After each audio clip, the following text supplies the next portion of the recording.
Hello everybody, welcome to another episode of the Cobra Daytona Build. On this episode, I've got Patrick here and his beautiful Type 65.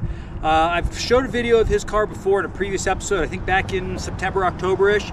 We're now at the Nevada Open Road Challenge, and I wanted to actually do a personal interview with him so you guys could see and hear all about his car, why he picked it, what he's done, what he's going to do, and we'll kind of get this thing rolling. So Patrick, welcome to the channel, my friend. Thanks, Greg. I appreciate it. Yeah, thank you. So let's go right to the meat of the whole subject here. Why did you pick a Factory 5 Type 65? Yeah, sure. So, well, COVID had a lot to do with it. Okay. In all fairness, so I was in the military for a long time, and then so didn't always get to have the things I wanted when I wanted them, traveling around.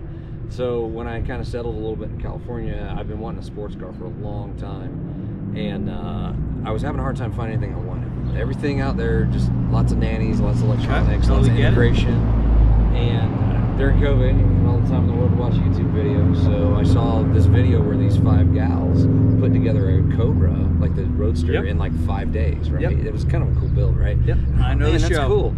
And then they kept talking about Factory 5 as the brand, so I didn't know anything about it. And so I looked up their website, and I was going on the website, and I saw the coupe, and they had the side profile, right? And it was love at first sight. I'm telling you, so you were sold instantaneously. I was like, good for you. This is the one. So I started researching, then I found out there's a builder's forum. I did a lot of reading. I think I actually read Paul's entire build thread on his. Edward B, shout out to him. Yes, always absolutely. Excellent information. Yep, and I read his entire thing. I kind of contacted him a couple times over instant message, you know, and he was really, really supportive, and I realized very quick on the builder's forum how positive the community was. Good. That gave me the confidence to go ahead and pull the trigger on the thing, right? So, you know, did a ton of research, started putting a build plan together. I called Factory 5, and I think around August of 20. And then went ahead and placed the order on the kit, got everything in line, and December of 20 it showed up. And started going to town. And started going to town. I did. Good for you. And of course, you know, December 20 is COVID, right? Yep. Well, all my family was back in Ohio, and I wasn't traveling for that. So, and I had time off from work, so I was like, I guess I'm building a car over Christmas. So all I did for the COVID car, dude, all it is the Cobra. Well, Cobra coupe. Mine was the same thing. Yeah, absolutely. So I just went hot you. and heavy at it, and since it showed up before Christmas, man, I was tearing it. You know, did the inventory, all the box things, and all that crap. You know? Good for you. Yeah, so that's really where it came from. Was just a need to have a pure, what I felt was a pure sports car. And that it is. Don't get me wrong, I love computers, and I love the fact that the engine runs on a computer. But I didn't want an engine. I didn't want a computer telling me what I could and couldn't do necessarily. I agree. So that's really where and why the Daytona coupe. Good.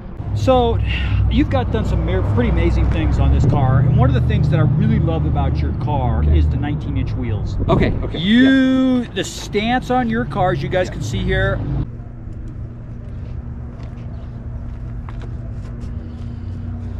So here you got the stance on the car. The 19s, if you look at the stance on this car, the stance is about nailed it. I think the 19s, these run 305s up front, 19s and 325s in the rear. His stance is dialed in. Now if you come look at my stance and look at the gap in the wheels, so because he's got that 19-inch, a 1-inch taller wheel, he can then lower the car that inch and still keep the ground height to where he's not rubbing over everything. And the car just looks good. So the best thing all around for performance, don't know, but the damn thing looks excellent. The best stance on the Type 65. The 18s look good, but the gaps are too big. If you lower the car, it hits the ground. It's not streetable. Whereas the 19s, you can, you know, the car's still the streetable height, and yet it fills the wheel wells. Love the stance. What made you decide to go 19s? Why the choice? It was honestly on the forums, Logan. I don't know if you remember him. Yeah, he's got the full tire repository. So Logan and I got to chatting on the forum, and honestly just started digging into things, and I said, no, I really want to run the 19s, and you know, and of course we all have to stick the fattest tires we can underneath it, right? Inevitably. It's a man thing, you know, it's a size thing. Yeah, apparently it does matter, I guess. It doesn't. Maybe it doesn't, but in our heads it sure does. Yeah. So anyways, started digging through it, and I talked to Logan. He's like, oh, it's possible, but it takes work. And I was like, okay. So at the same time, though, so the wheels were custom from Ford Star, I think it's a company, right? So they had just put out their ultra deep concave profile, right? And then as I looked at that and I started making measurements, I was like, oh, I can actually run the offset I want with that profile without having to run with a spacer. And I wanted to avoid spacers that I could. There's nothing wrong with them. They're fine. In both styles, either the sandwich style or like the donut bolt-on type, they're fine. I use them in cheap and stuff. But I just didn't want to have the additional complication. Yep, I agree. It's just another point of failure. Just another thing, right? Another point of failure. Did a lot of research. I think I measured about 3,000 times before I committed, because that was not a cheap investment, because you're ordering custom wheels. There's no going back. No, no. So I pull that trigger, they're coming. Yeah, so I got all of them on the way, and then when they finally showed up, I threw them on the car, and I was like, you did damn good. Yeah, because the fitment is so there was luck involved, right? Yeah, it's the best. Yeah, yeah. So and I'm really happy with it, and I think I was telling you earlier today, I figured out how to stuff 345s in there too. Yeah, I don't know about that. I want to do. Well, we'll see. He wants to put 345s in the rear, and I'm like, yeah, I don't see that one happening. Corvette can do it. I can do it. Damn it. I kind of have a hard-on against Corvettes. Sorry to any Corvette lovers out there. I do love them, but I also like to compete against them. I hear you. I hear you. Some of the other beautiful things you've done with the cars, the interior is very custom. I love the AEM dash. I actually play with it, as you guys can see here. The AEM dash, which, as you can see, is pretty cool. Got air conditioning. It's only got 2 vents, it looks like. I don't see a third, so let's see if we can fire this thing up here. So the AEM is now firing on up, so you can see what he gets. Oh, that is pretty. I've never actually seen it on. That is pretty slick. Water, fuel pressure, oil, volts, fuel. Oh, that is pretty cool. That is amazing. I don't know what all these other buttons do, and he could probably explain it more in detail, but it's a very, I love it. I mean, I always kind of wish my car had gone that way. Mine's more old school, you know, the round little needle, you know. Now that I see his, see how the dash and what you can do with it, it's pretty cool technology. It's not that much money compared to the other thing. Yeah. What made you decide to do the whole AEM thing? So when I got seeing pictures on the forum and realizing how little real estate you have for activities. So I'm an engineer by trade. So we'll apologize about the noise. So it's race week here in Ely. We're kind of in front of this mural. That's kind of why we're doing it. Yeah. But there's just some traffic here, but we thought it'd be a good place to do it with a car, and so sorry about that. But yeah. But since there's not a lot of real estate, I realized, I was like, let me look at some digital dash options. So I started kind of digging into that, and then the AEM one was kind of the only one that had like a physical profile that would fit. Holly actually has a setup that would be a little bit better. However, Holly's meant I had to add sensors for every single parameter I wanted, and that sounded like a lot of wiring and mess. AEM, you can use the factory. I use the data coming off of the computer to supply. I did not about know. 90% of the data I have on there comes from that. So it makes life a lot easier. It did make life easier. However, there was the learning curve and rabbit hole inevitably, which any kit car is just a series of rabbit holes. Yep. So I had to learn how to design a dash, because they have canned ones you can use. I just didn't like it. So I started designing, and it was kind of funny. I went really hard. So like, you know, I have like dials with like the tick marks, right? Yep. That was Excel. So I created that. I had to create things because I wanted them perfect. Like I want it to be, you know, if it's 100 mile an hour, I want that tick mark to represent 100 mile an hour, right? So I figured out how to create that in Excel, and then I made that a picture in PowerPoint, and then I added all the other elements in PowerPoint. So it's actually a PowerPoint, and then I made that an image, and then that image became the background. And the nice thing was you can do that and make the pixel by pixel match. Right, because you know, you're pixel limited on those things. So that's what I had done, and then once you're in their software, it's not too bad. You just add whatever data elements you want, like floating needles or numbers. It's pretty cool. And it turned out good, because and the thing is, I can change it at will. So if I don't like something, I'm like, I'll rearrange it and change it. So it's kind of like the new car. I think the new Mustang. You can change dash. It's just all so just so everybody knows, Patrick is he's a very electronic geek. I mean, we're gonna put it at that. He delves into this stuff. You know, he's the one that kind of fixed my engine issues by looking at the data logs. That's just kind of his world. You know, when it comes to these open road challenges, he prints out all the data so my navigator, my son, can then figure out where we need to be, because it's not my world. I don't want anything to do with it. So that's kind of his world. Basically, other than that, your car is similar to mine. Coyote Gen 3, T56, IRS in the rear. We don't even need to touch on any of that. So my thing now is I want to kind of go some of the events you've been doing. I know you just got done with the Texas Open Road Rally, which is called the Big Bend Open Road Rally, BBORR or BBORR.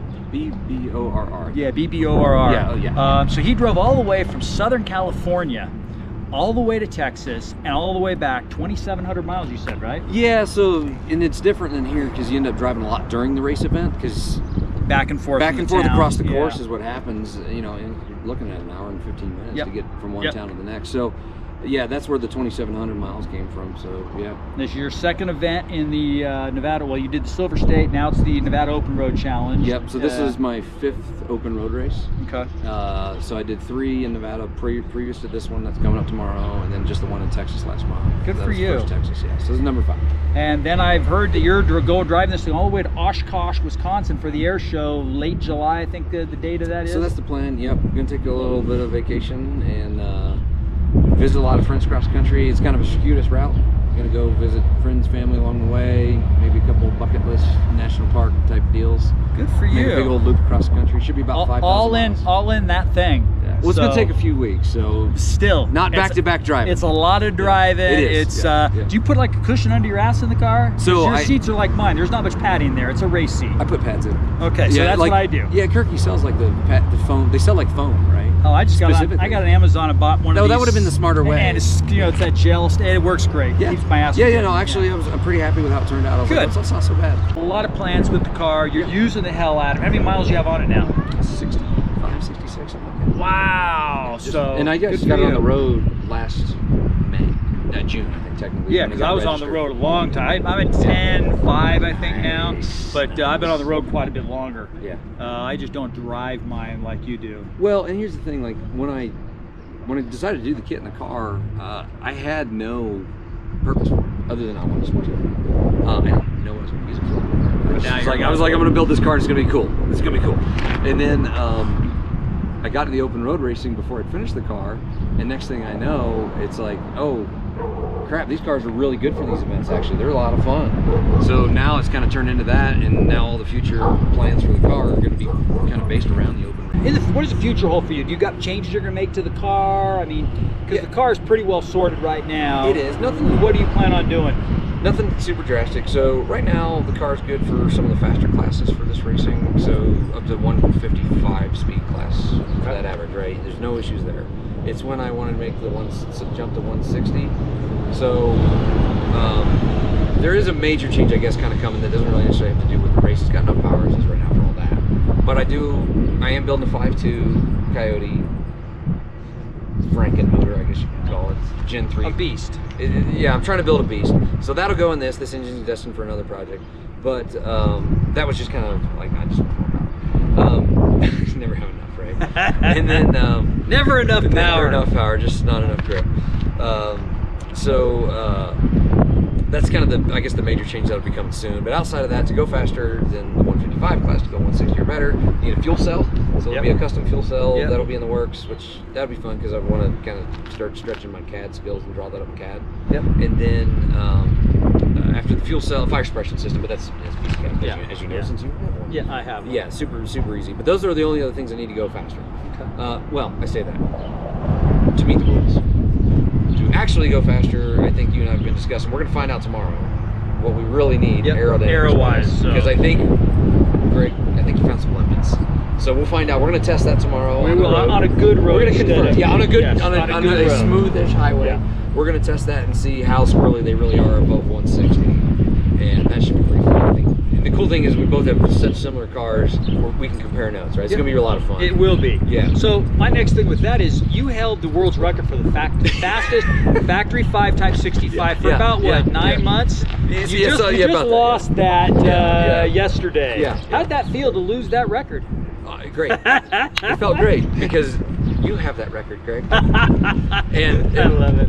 Well, you beat it by what, 5, 6, 7 miles an hour? I don't think it was even that much. I think it was like 4. Yeah. So 2 things. One, it actually does feel good. First reason it feels good is because my car actually is doing better than I realized it was compared to yours. That's true. So I was really happy about that.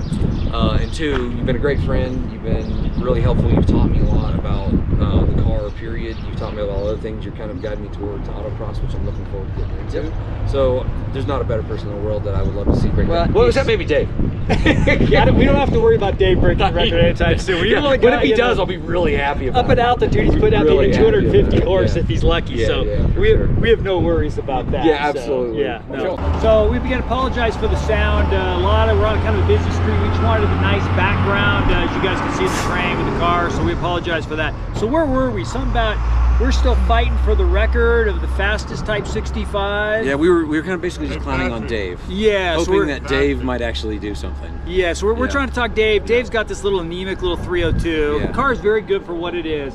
We're begging him to throw a 363 in it. He's leaning 347. In fact, we should ask all of your viewers to comment about how much Dave needs a 360 and why he needs a 363. So throw in the comments 347 or 363 for Dave. Let's hear it.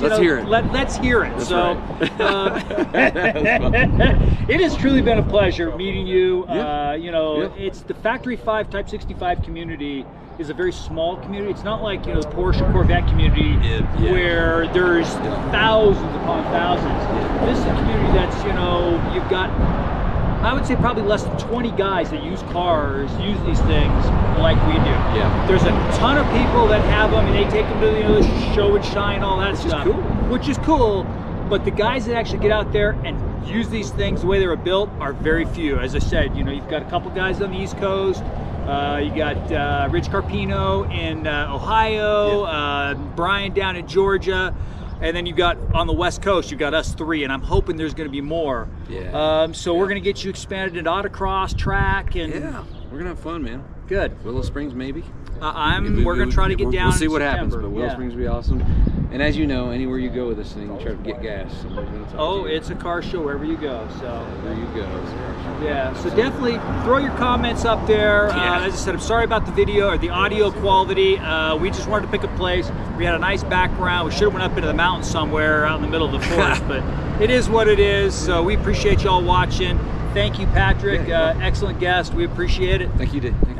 Thank you. And hit that subscribe button. We'll see you on the next episode. Probably some video. I don't know which will go up first, whether it's this interview or some of the Nevada Open Road Challenge. We'll see. But stay tuned. Thank you.